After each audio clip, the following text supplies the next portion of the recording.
राष्ट्राचा। नमस्कार, मी सुद्धा संध्या लाईव्ह मध्ये आपल्या सगळ्यांचं स्वागत।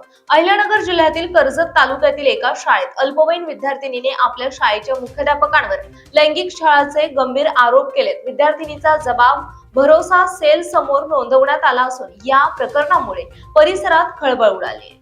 विद्यार्थिनीच्या जबाबानुसार 9वीत असताना मुख्याध्यापक वारंवार तिच्याशी संवाद साधत होते।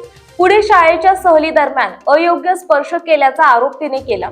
त्यानंतर वाढदिवसा दिवशी कार्यालयात बोलावून भेटवस्तू देणे तसेच 10वीच्या वर्गादरम्यान वैयक्तिक प्रश्न विचारल्यानंतर अश्लील प्रस्ताव दिल्याचाही आरोप करण्यात आला आहे। विद्यार्थिनीचा दावा आहे की कमी गुणांचे कारण सांगत गुण वाढवून देण्यासाठी तिच्यावर दबाव टाकून शरीर सुखाची मागणी केली। नंतर वर्गात वारंवार अपमान करण्यात आला।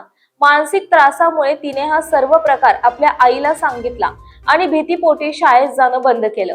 सदर घटनेमुळे संपूर्ण कर्जत तालुक्यात विद्यार्थिनीमध्ये भीतीचे वातावरण पसरले आहे। त्यामुळे तुम्हाला माध्यमिक शाळा संहिता 1981 व अधिनियम 1977 लागू होता।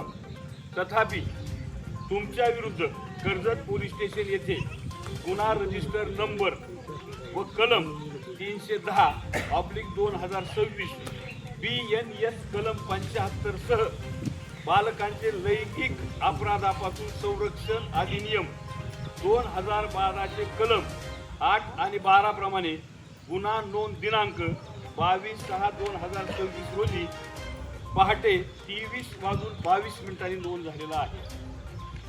घटना सदर गुन्ह्यानुसार तुम्ही पोलीस कस्टडीत आहात। त्यामुळे संस्थेची व विद्यालयाची बदनामी होऊन आतोनात नुकसान झालेलं आहे। त्यामुळे माध्यमिक शाळा सेवकांच्या सेवा शर्तीनुसार 1981 व अधिनियम 1977 मधील सेवा विषयक शर्तीचे उल्लंघन तुमच्याकडून झालेले आहे। तुम्हास तात्काळ सेवेतून निलंबित करण्यात येत आहे। तुम्हास यापुढे शाळा व शाळेच्या परिसरात येण्यास मज्जाव करण्यात आलेला आहे। प्रतिनिधी विजयकुमार गायकवाड, कर्जत।